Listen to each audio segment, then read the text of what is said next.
Hello and welcome to this first lecture on this module on performance management to help you become an excellent HR generalist. So the purpose of this section is to give you an in-depth understanding of how to best manage performance of your people in the company. As an HR generalist, you would be dealing with a lot of people. So how do you best manage performance of those people indirectly and directly? And that should help you become an excellent HR generalist and build a great career in HR. In this lecture, we're going to talk about how basically give you an overview of the overall performance management process. So, how best to manage the performance of either employees or people in your company is the theme. So, what do you think? How can you best manage the performance of your people in the company that you operate, especially when they don't report to you? See, there are you need to go through the whole process of developing action plans, and these could be different for different companies. So you need to start with assessing your current situation of how do you manage the performance of people in your company today, and it could vary from a startup to a very professionally run HR company to a multinational. So you need to understand and assess the current situation. Based on the current situation, then you need to formulate the strategies and action plans. What would you do directionally over the next couple of years, and what are the specific actions that you would need to take to best manage the performance? Then you need to implement the action plans and review and refine plans. And this four steps would actually get covered over almost a year. Assessing performance could take you about a month. Formulating strategies and action plan could take you another month. Implementation would take you a longer time, maybe about 10 months. And after 12 months, you come back and review and refine the plans.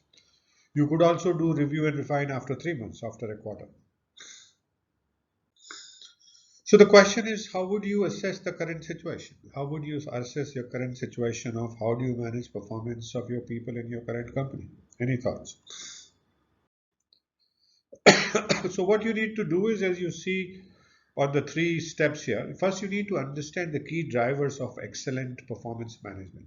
What drives the excellence in performance management?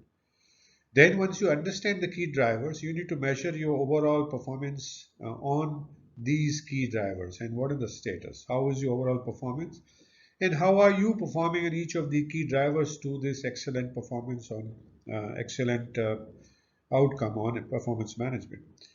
Then that will give you, once you measure this and key drivers, then you can identify what are the enablers and barriers that can help you perform excellently in performance management, and that will help you drive the strategies as you go forward. So in the first current situation, three steps: understand the key drivers, measure your current situation, current performance on each of these drivers, and identify what is driving your current performance. So you understand your current situation in full there. So how do you figure out what are the key drivers of excellent performance manager? What are the key drivers to excellent performance management? Any thoughts?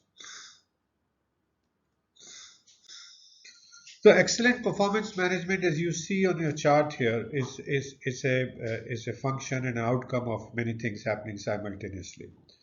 First, you need to have a simple and effective process of managing performance. Simple because simple things get done.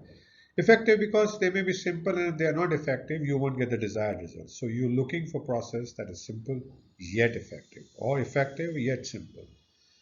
Then you need to educate people, because as we saw, as an HR journalist, you would be managing performance of people directly. You would be managing through all the managers and some people directly.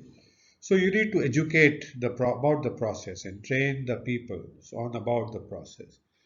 Then you need to get the management commitment on this process, because there will be time when people would not adhere to the process in spite of it being agreed to, being nice, and you would need to go back to the management and seek the support. And management commitment is needed for them to drive this as well. And when we say management commitment, that include the board of management, managing director, and the functional head specifically.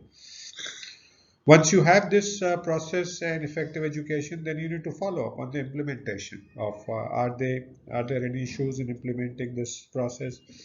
And you need to start make sure that you're providing all the required support on the implementation.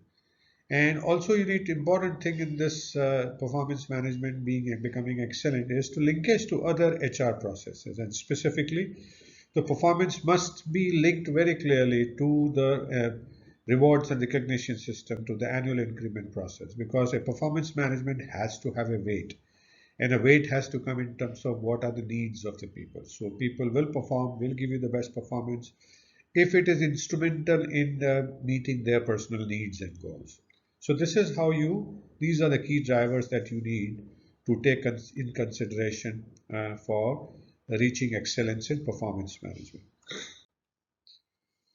So, having looked at what drives the excellence in performance management, we will take a look at each of these steps. So, the first step would be to look at what is a simple and effective process, and we will take a look at in a lot more detail in the next lecture as we go along.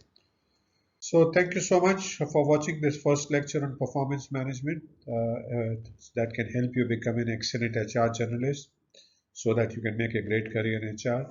I hope you're beginning to learn something new again in this lecture, beginning to enjoy, and I do look forward to see you again in the next lecture.